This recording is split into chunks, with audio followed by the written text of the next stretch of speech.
Ning, ning, ning, ning. Ready na. Yes. Hi everyone! Welcome to Kama Talks! For today's episode, we're doing Kamastahan! about mental health and well-being. So before we start, I am Janine Leon AC Dayon. I'm John Philip Tamidles. I'm Jamie Lisana. I'm Jeriel Vinusti. I'm Charles Jan Fallier. So guys, kamusta naman yung holiday break nyo? So, sino ba una? Pili ko si Philip mo una. Sige. Tumama mo dyan. Yan. Holiday break, so okay, overall naman siya. It was a fun experience kasi hindi ako sa ibang lugar nag-holiday break kasi usually sa ibang lugar ako nag-holiday break.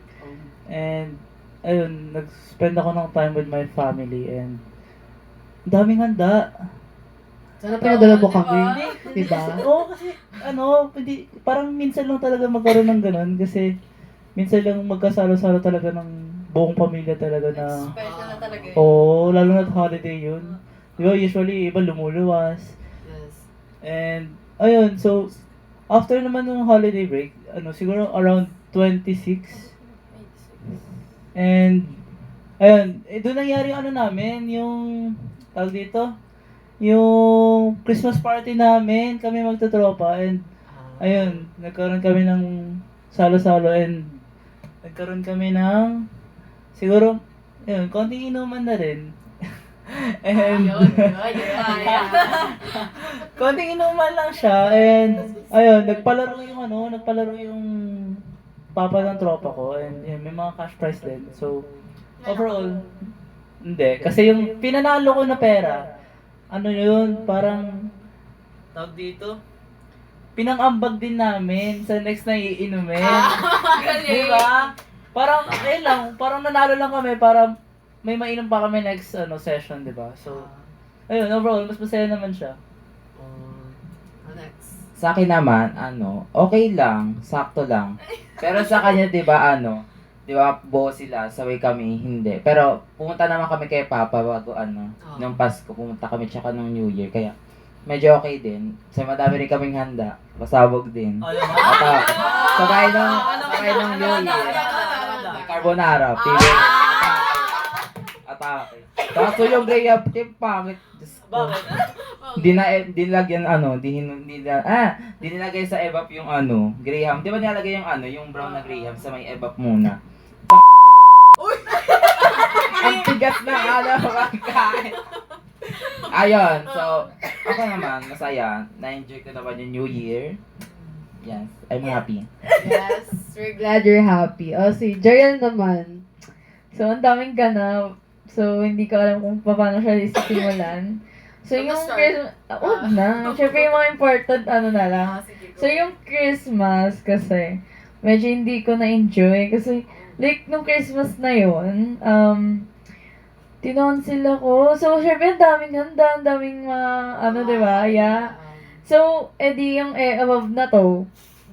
Sa kama lang, anong ginagawa, diba? Edi na, sila kumakain ng, ang sarap, na-enjoy nila. Tapos ako, parang, masarap yung pagkain pero masakit sa lalamunan kasi ang sakit ko yung tonsil, di bago mawala yun. Mga ilang days pa, so, umano na rin ng New Year, medyo okay na. And then, doon ako nagbawi, lahat ng handa doon, kinain ko na. Yeah. So, okay naman din yung yung New Year's or holiday break ko kasi na-enjoy ko naman kasi kasama ko naman lahat ng family ko. Maliban lang kay mama kasi OFW siya. So, ayun. Ganun yun. Yeah. Ikaw naman, Janine. How's your holiday? Okay. Okay naman yung holiday ko. As usual, hindi naman kami dito nag-celebrate ng Christmas and New Year. Sa Bicol kami nag-celebrate. So, yung kasama ko, yung parents ko, tapos yung grandparents ko, tapos yung tita ko, tapos yung tito-tita ko, tapos yung mga pinsan ko doon. So, sa Christmas, hindi kami nakalabas. Di ba, tuwing Christmas, di ba may tradition tayo na magsisimba tayo? Yes. Before yan. Hindi namin nagawa yan kasi sobrang lakas ng ulan sa Bicol.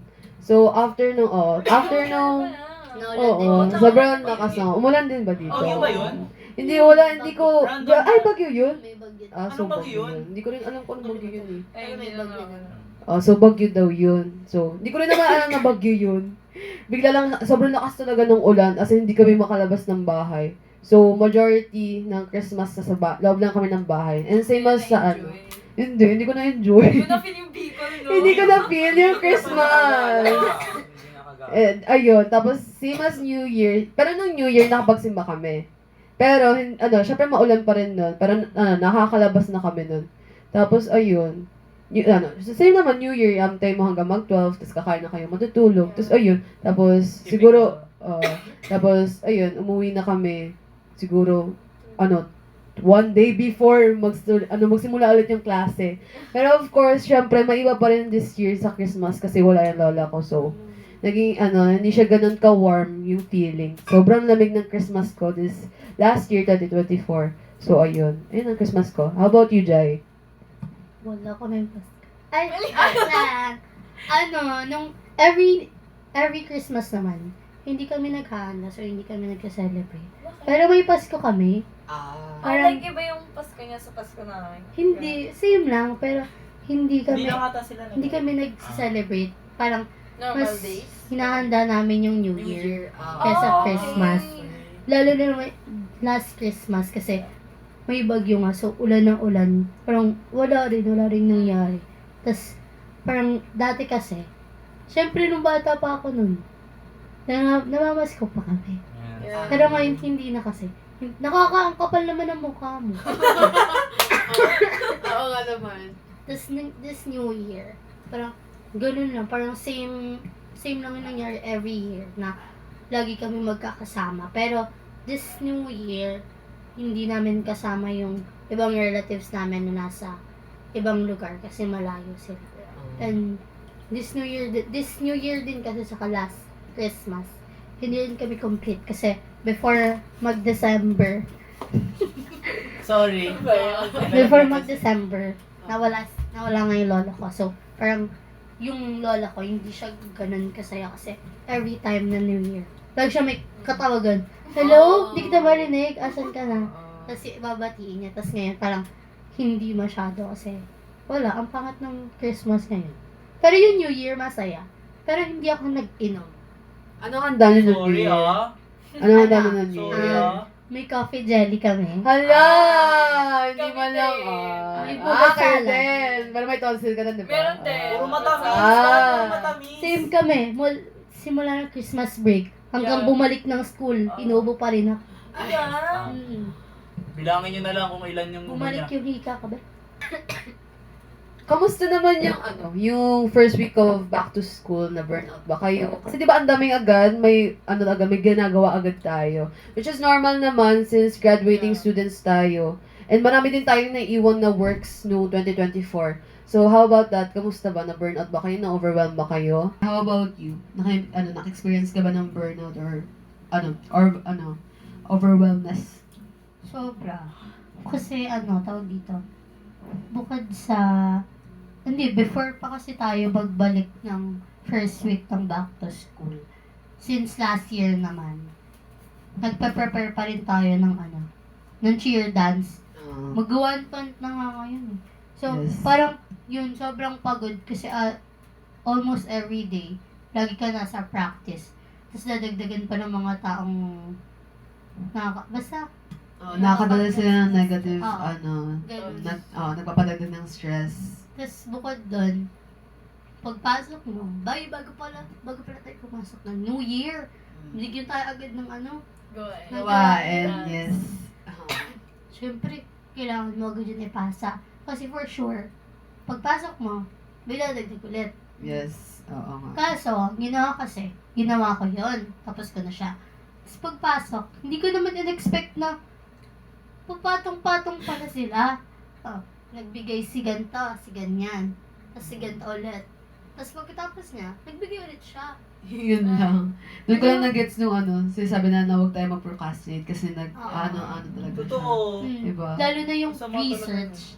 Oo. Kasi ang dami nagka-cramming sa data collection. Kasi last year pa Pero- siya kasi di ba sinabi ni bawal pa siya Miss? yun, diba? Oo. bawal mo siya i-cram, lalo na yung...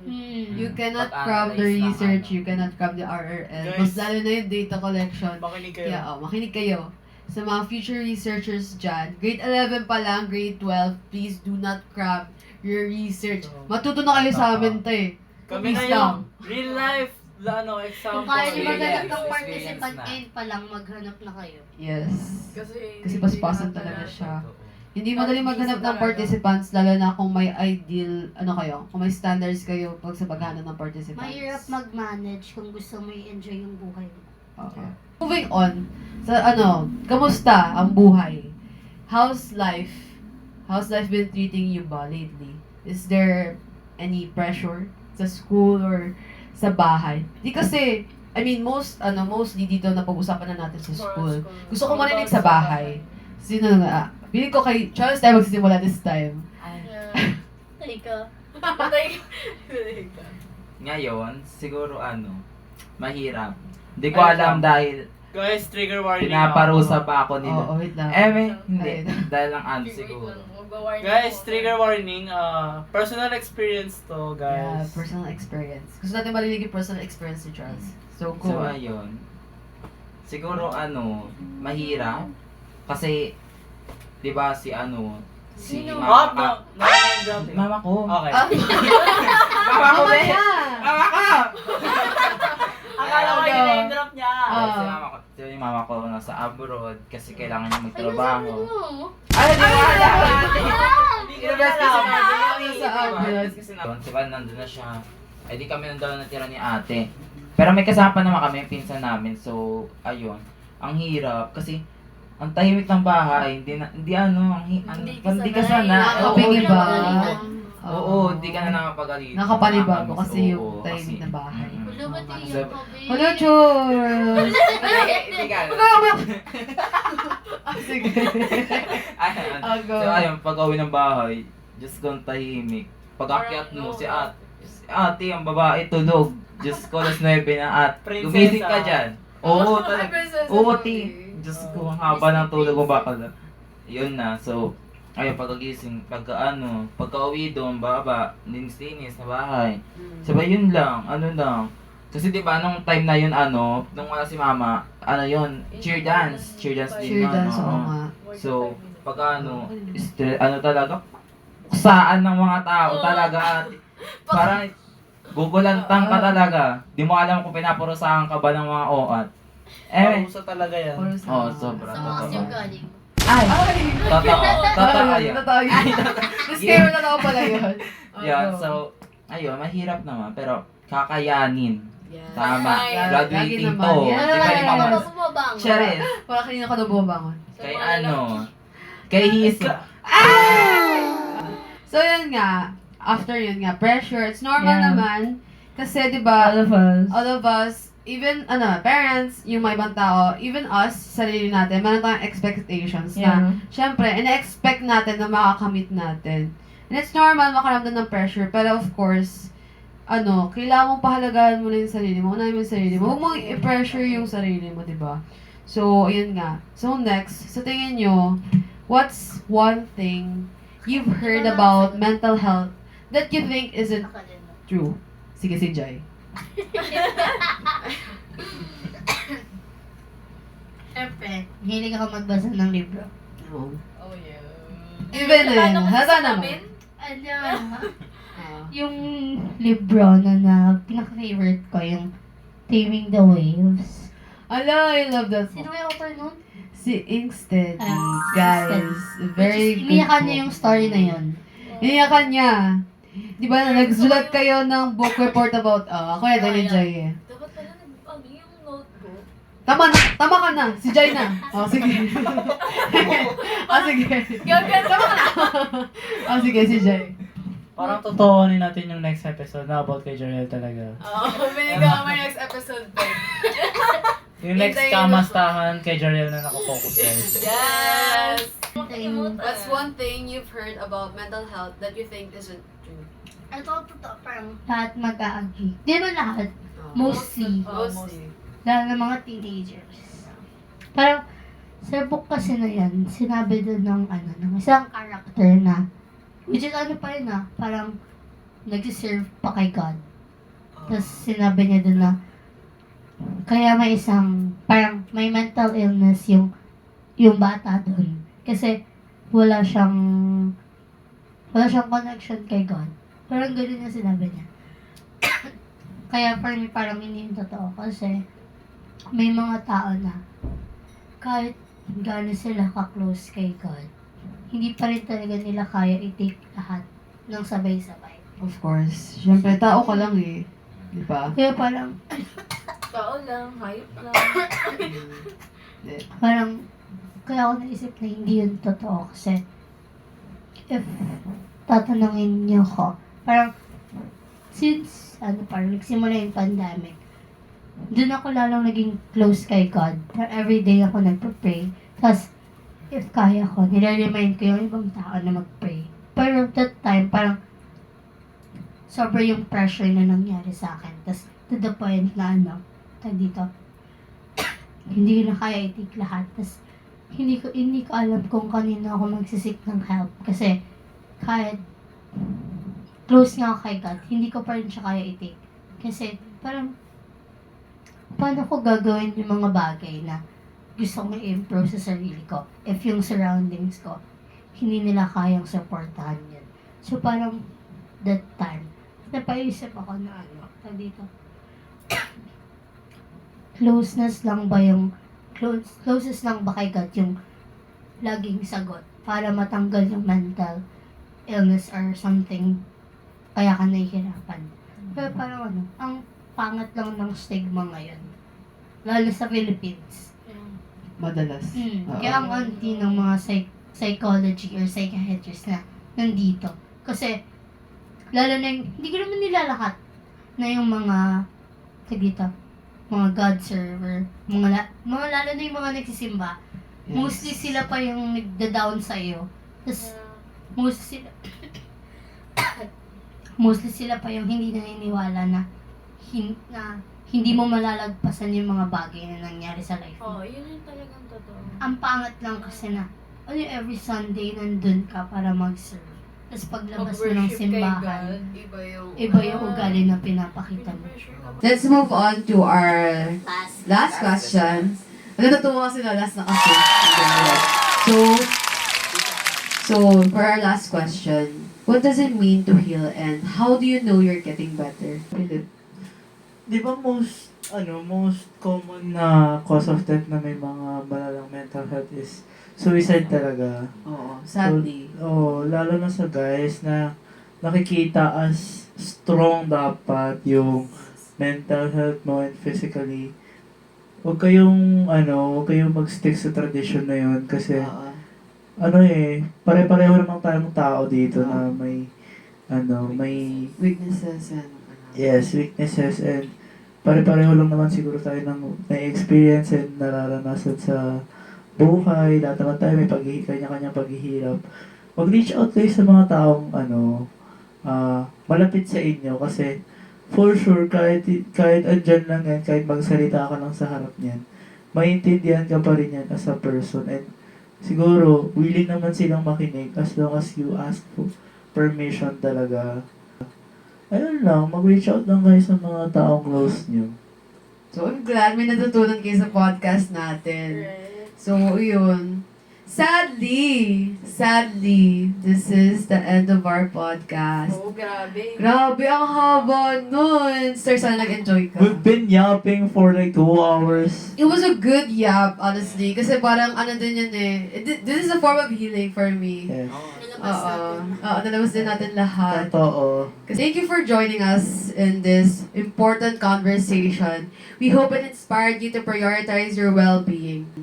Check out National Centers for Mental Health, therapists, or psychiatrists for more support.